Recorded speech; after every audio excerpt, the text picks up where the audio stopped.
안녕하세요. 좋은 아침입니다. 오늘은 히브리서 1장에서 5장까지를 보겠습니다. 자, 히브리서는요, 누가 썼는지 작가가 명확하지 않더라고요. 자, 그러나 한 가지 분명한 건 이 책은 누구에게 쓰여졌냐? 바로 예수님을 믿던 유대인 그리스도인들을 위해서 쓰여진 거거든요. 자, 이 히브리서가 AD 64년에서 67년 사이에 기록되었다라고 제 성경책 설명란에 써 있어요. 자, 그럼 이 시기가 어떤 시기냐? 그 네로가 기독교인 박해, 네로의 그 기독교인 박해가 시작되던 그 시기랑 일치하는 거죠. 자, 여러분 그 네로의 대박해가 AD 64년에 그 로마의 대화재 이후부터 했지 않습니까? 그러니까 이런 무시무시한 박해가 시작되자 이들은 박해 때문에 신앙이 흔들리기 시작했던 거예요. 예수님을 막 믿는다는 이유로 가족에게도 버림을 받고, 또 사회에서도 배척을 받았고, 심지어 생명의 위협도 막 있었지 않습니까? 그래서 어떤 사람들은 이렇게까지 생각을 했던 거예요. 아니 그냥 예수님이고 나발이고 그냥 예수님이 뭐 우리를 왜 그래 그 은혜 아는데 그냥 우리 다시 예전에 그냥 하나님께 예배드리고 제사 드렸던 그 유대교로 돌아가면 괜찮지 않을까? 그러면 우리가 이 위험에서 목숨을 건질 수 있을 텐데 막 이런 생각을 했던 거예요. 그래서 막 갈등을 하는 사람들이 있었던 거고 이에 히브리서 저자는 강력하게 아니 예수님이 더 크시다. 더 완전하시다. 더 우월하시다. 그러니 돌아가지 말고 흔들리지 말고 예수님을 굳게 붙잡아라 라고 말하고 있는 게 이 히브리서 내용이라고 보시면 됩니다, 여러분. 자, 이 히브리서는 이 메시지가 계속 쫙 이게 중심이라고 보시면 돼요, 여러분. 예? 예수님이야말로 완전하시다. 그러니까 돌아가지 말아라. 흔들리지 말아라. 예수님을 굳게 붙잡아라. 요거예요, 여러분. 자, 한번 1장부터 한번 들어볼게요. 1절과 2절 한번 읽어볼게요. 옛적의 선지자들을 통하여 여러 부분과 여러 모양으로 우리 조상들에게 말씀하신 하나님이 이 모든 날 마지막에는 아들을 통하여 우리에게 말씀하셨으니 이 아들을 만유의 상속자로 세우시고 또 그로 말미암아 모든 세계를 지으셨느니라 라고 말하고 있죠. 자, 여기서 옛적은 구약시대를 말하는 거고 모든 날 마지막은 바로 예수님이 오신 이후의 시대를 말하고 있는 거예요. 그러니까 구약 시대에는 하나님께서 모세에게 율법을 통해 또 다윗에게 시편을 통해 이사야에게 이제 이사야 선지자 아시죠? 이사야 선지자에게는 환상을 통해 그러니까 막 다른 선지자들에게 막 경고나 약속을 통해서 부분적으로 조금씩 시대마다 일부분만 드러내셨다면 즉 율법 속에 있는 성전 제사의 의미 여러분 뭐였죠? 흠이 없는 어린 양을 잡아서 그 어린 양에게 죄를 다 전가시키잖아요. 그 죄지은 자가 다 자기 죄를 전가시키고 그 죄지은 자가 직접 그 어린 양을 잡아 죽이지 않습니까? 예? 그래서 그 피를 흘리면서 죽어가는 그 어린 양이 누구 죄를 대신 졌죠? 자기의 죄를 대신 짊어진 거잖아요. 전가시켰으니까. 자, 그거를 사실은 여러분 우리 구약에서 이거를 보여준 게 다 이유가 있다니까요. 이게 지금 이게 예수님이 이렇게 오셨잖아요. 예수님이 그 저기 세례 요한이 뭐라 했어? 저 어린 양을 보라라고 했잖아요. 그 어린 양이 되신 거야, 예수님이. 그래서 예수님이 직접 십자가에서 완성하신 거예요. 십자가에서 피를 흘려 돌아가심으로써 누구 죄가 다 사해졌어. 우리의 모든 죄가 사해졌다니까요. 그게 성취가 됐지 않습니까? 예? 자, 그 죄지은 그 예수님을 또 누가 죽였어요? 죄지은 우리가 직접 죽였지 않습니까? 그래서 진짜 그 숱한 예언자들의 그 말들 속에서 예수님 안에서 이 모든 게 성취된 거예요, 여러분. 그러니까 이렇듯 예수님은 구약에서 여러 부분, 여러 모양으로 드러났던 그 하나님의 뜻을 완성하신 분이라고 지금 말하고 있는 겁니다. 자, 그리고 4절에 보시면 예수님은 천사보다 훨씬 뛰어나다라는 얘기를 하고 있어요. 아니, 뭐 굳이 이런 얘기를 히브리서 저자가 왜 한 걸까라는 의구심이 생기지 않습니까? 요거는 왜 그랬냐? 다 이유가 있어. 그냥 얘기한 건 아니야. 뭐야? 왜 그랬겠어요? 이 당시 유대인들이 천사를 굉장히 높이 여겼기 때문인 거예요. 그러니까 구약 율법이 천사를 통해서 주어졌다라고 이들은 믿었어. 그러니까 모세한테 천사가 내려와서 이 율법을 다 줬다라고 생각을 했나 봐요. 그렇게 믿었던 거야. 그래서 천사는 하나님의 권능을 대행하는 존재라고 생각했던 겁니다. 그래서 어떤 유대인들은 아니 예수님은 훌륭하신 거 맞는데 그래도 천사보다는 위치가 낫지라고 생각했던 거예요. 그래서 이 착각을 바로잡기 위해서 이 히브리서 저자는 3절에서 그는 하나님의 영광의 광채시요 그 본체 형상이라 라고 말하고 있는 거였고 5절에서도 하나님께서 언제 천사 중에 누구에게 천사들 중 누구에게 오늘 내가 너를 낳았다 하신 적이 있냐? 즉 천사는 피조물이지만 예수님은 하나님의 본체다 라는 걸 정확하게 설명하고 있는 거예요. 그래서 14절에서 모든 천사들은 하나님을 섬기는 영이며 구원받을 사람들 누구? 바로 우리들을 돕기 위해 보내진 자들이다 라고 말하고 있는 겁니다. 1장에서 말하고자 하는 거는 예수님은 단순한 선생님이 아니었다. 누구였습니까? 그러면 하나님의 아들이시다라는 걸 지금 말하고 있는 겁니다. 자, 2장으로 가볼게요. 2장 1절을 보시면 그러므로 라고 써 있어요. 그렇게 시작을 해요. 자, 이게 뭐라고 말하는 거냐면 하나님의 아들 예수님이 천사들보다 우월함으로 우리가 들은 것에 더 유념함으로 우리가 흘러 떠내려가지 않도록 함이 마땅하니라 라고 말하고 있는 거예요. 그러니까 이 당시 천사 숭배 사상이 컸기 때문에 지금 히브리서 저자는 지금 예수님과 천사를 비교해서 계속 말하고 있는 거예요. 그리고 2절에서 천사들을 통하여 하신 말씀이 견고하게 되어 모든 범죄함과 순종하지 아니함의 공정한 보응을 받았거든. 3절에 우리가 이같이 큰 구원을 등한히 여기면 어찌 그 보응을 피하리요? 라고 저자가 말하고 있지 않습니까? 그러니까 이 말은 유대 전통에서는 모세가 시내산에서 받은 그 율법이 천사들을 통하여 전달되었다라고 믿었다는 거예요. 아까도 말씀드렸죠. 자, 그들은 그렇게 알고 있었다는 거예요. 자, 그게 사도행전 7절 53절에도 나옵니다, 여러분. 너희는 천사에 전한 율법을 받았으나 지키지 않았다라는 말이 있지 않습니까?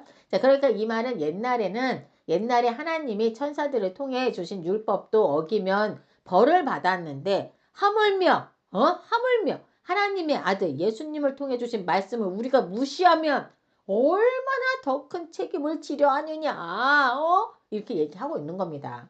자, 7절에 보시면 그를 잠시 동안 천사보다 못하게 하시며 영광과 존귀로 관을 씌우며 라고 써 있거든요. 그러니까 이 말은 예수님이 천사보다 낮은 존재라는 뜻이 아니라는 건 아시죠? 뭐예요? 우리와 같은 인간의 몸을 입으셨기 때문에 육체적으로 낮아지셨다는 걸 말하고 있는 겁니다. 자, 그럼 왜 예수님은 인간이 되셔야 했을까요, 여러분? 그건 바로 죽음을 통해 우리를 구원하시기 위해서였던 겁니다. 그래서 성경 저자는 9절에서 죽음의 고난 받으심으로 말미암아 영광과 존귀로 관을 쓰셨다라고 말하고 있는 거예요. 예수님의 낮아지심은 실패가 아니라 우리의 구원을 위한 하나님의 계획이었다는 것을 이제 말하고 있는 거죠. 자, 그래서 14절에 자녀들은 혈과 육에 속하였음에 그도 또한 같은 모양으로 혈과 육을 함께 지니심은 죽음을 통하여 죽음의 세력을 잡은 자, 곧 마귀를 멸하러 하심이라 라고 말하고 있는 겁니다. 뭔 말입니까, 이게 여러분? 예수님이 인간의 몸을 입고 죽으심으로 죽음의 권세를 깨뜨리시고 우리를 사망에서 자유하게 하셨다라는 말인 거지 않습니까? 자, 이렇게 하신 것은 천사들을 살리려 함이 아니라 오직 누구? 아브라함의 자녀들을 붙들어 주기 위함이라고 말하고 있는 거예요. 자, 한마디로 이 장은 천사들이 아니라 아브라함의 자손인 우리들을 위해 예수님께서 친히 혈과 육의 몸을 입고 죽으심으로 사망에서 우리를 건져주셨다라는 걸 말하는 내용인 겁니다. 자, 이해되셨죠? 여기까지 잘 따라오고 계시죠? 자, 3장으로 넘어가 볼게요. 3장을 쭉 읽어보시니 보니까 이번에는 모세와 비교를 해서 말을 하고 있더라고요. 자, 보세요. 2장은 유대인들이 천사를 숭배하는 사상이 있었기 때문에 천사와 예수님을 비교해서 말했던 거지 않습니까? 자, 이번에 3장에서는 유대인들이 가장 위대한 선지자, 그리고 하나님이 특별히 세우신 유일무이한 지도자인 누구?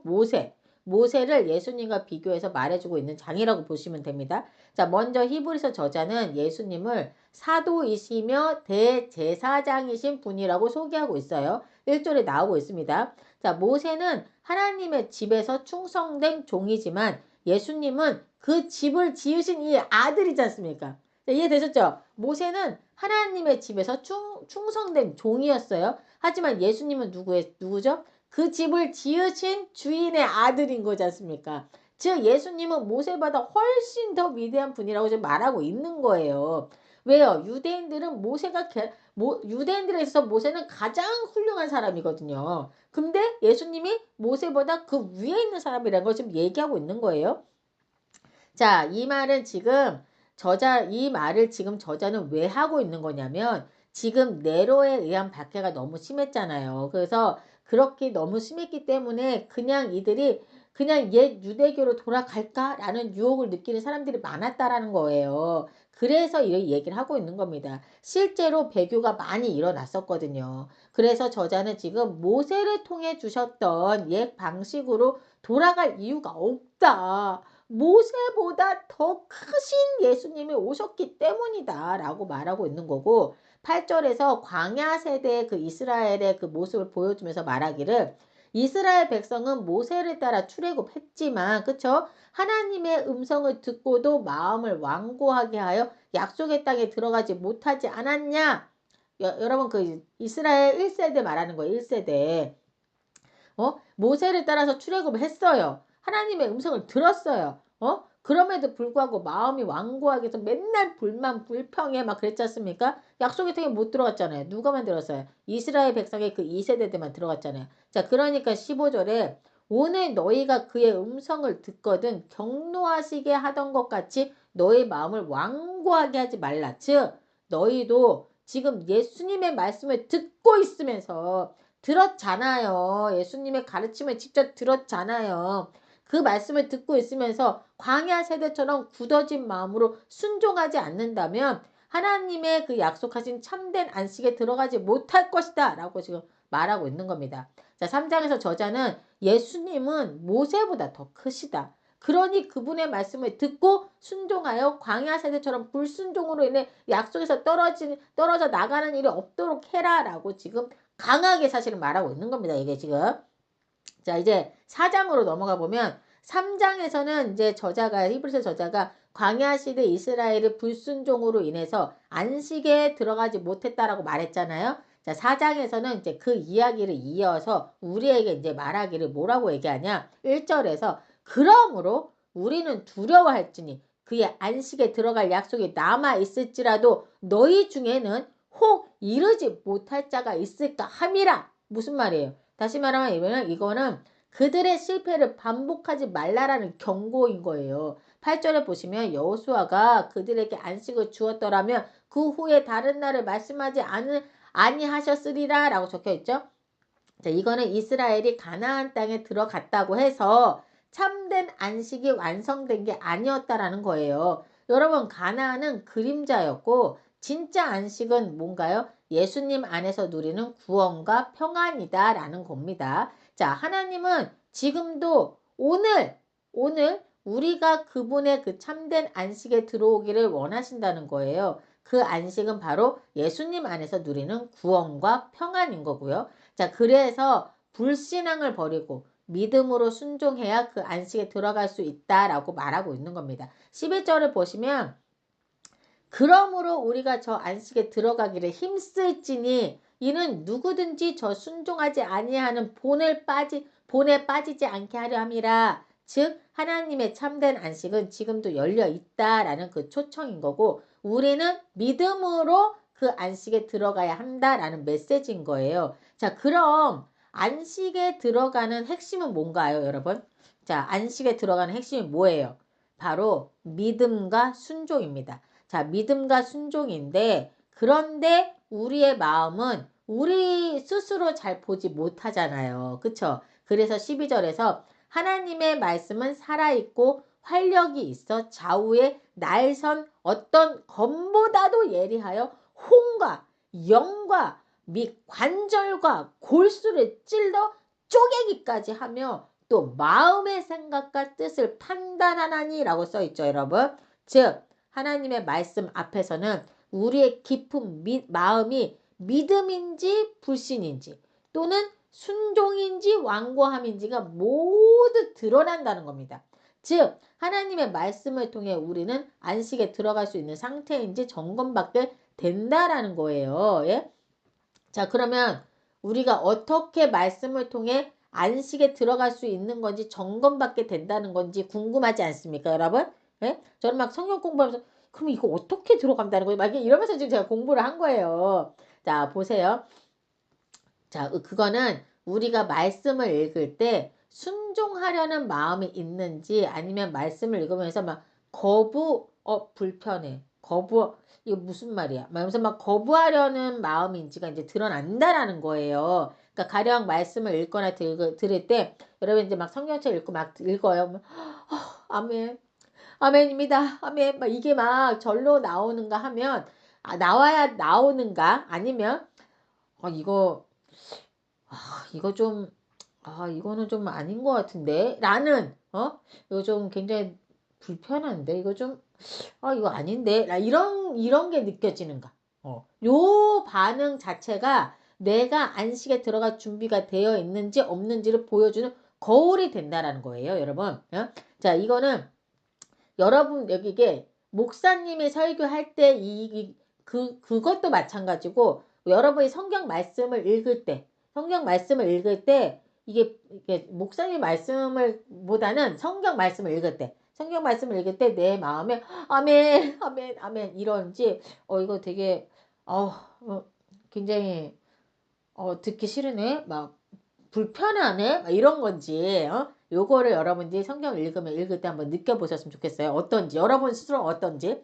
자, 14, 15절을 한번 읽어볼게요. 그러므로 우리에게 큰 대제사장이 계시니 승천하신 이 곧 하나님의 아들 예수시라. 우리가 믿는 도리를 굳게 잡을지어다. 우리에게 있는 대제사장은 우리의 연약함을 동정하지 못하실 이가 아니요. 모든 일에 우리와 똑같이 시험을 받으신 이로되 죄는 없으시니라. 즉 무슨 말입니까? 예수님은 인간의 연약함과 유혹을 직접 경험하셨던 분이시잖아요. 인간의 몸으로 오셨잖아요. 그래서 시험받는 우리를 아신다는 거예요. 우리가 어떤 상태인지. 그래서 우리 상태가 어떤 상태인지 아시기 때문에 우리를 도우실 수 있는 분이라는 거예요, 지금. 자, 그래서 성경은 16절에서 이렇게 말하고 있는데, 그러므로 우리는 긍휼하심을 받고 때를 따라 돕는 은혜를 얻기 위하여 은혜의 보좌 앞에 담대히 나아갈 것이니라. 이건 뭐죠? 하나님의 안식에 들어가는 길, 하나님 앞에 나아갈 수 있는 길은 우리의 의가 아니라 오직 예수님을 통해 열려 있다라는 겁니다.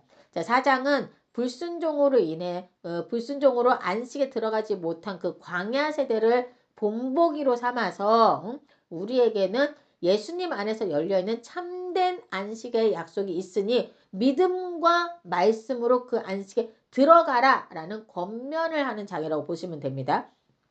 자, 이제 5장으로 넘어가 보겠습니다, 여러분. 자, 5장에서는 히브리서 저자가 뭘 얘기하고 있냐? 먼저 구약의 대제사장이 어떤 역할을 했는지를 설명하고 있더라고요. 대제사장은 여러분 생각해 보세요. 대제사장은 사람들과 하나님 사이에 서서 죄를 위한 제사를 드리고 연약한 사람들을 동정할 수 있는 존재여야 했거든요. 그러니까 왜냐하면 그들 역시 약함을 가진 사람이었기 때문이라고 말하고 있는 거예요. 자, 그런데 예수님은 이보다 훨씬 더 완전하신 대제사장이지 않습니까? 5절에서 그리스도께서 대제사장 되심도 스스로 영광을 취하심이 아니요 오직 말씀하신 이가 그에게 이르되 너는 내 아들이니 내가 오늘 너를 낳았다 하셨고, 즉 무슨 말입니까? 예수님은 하나님께서 친히 세우신 대제사장이시며 아론 계열에 있는 제사장이 아니라 멜기세덱의 반차를 따르는 영원한 제사장으로 오셨다고 얘기를 하고 있는 거예요. 자, 또한 예수님은 인간의 몸을 입고 고난을 통해 순종을 배우셨다라고 성경을 말하고 있거든요. 자, 이거는 예수님이 부족해서 배웠다라는 게 아니라 우리와 같은 연약함을 실제로 경험하셨다라는 그런 의미인 겁니다. 그래서 예수님은 본인이 순종함으로 온전하게 되셨기 때문에, 그쵸? 다시 한번 예수님은 본인이 순종함으로 온전하게 되셨기 때문에 예수님께 순종하는 모든 사람에게도 영원한 구원의 근원이 되신다라고 말하고 있는 겁니다. 자, 그리고 이제 11절에서 멜기세덱에 관하여는 우리가 할 말이 많으나 너희가 듣는 것이 두나무로 설명하기 어려우니라 라고 써있죠. 그러니까 한마디로 히브리 저자는 사실상 예수님의 그 대제사장직을 깊이 설명하고 싶었던 것 같아요.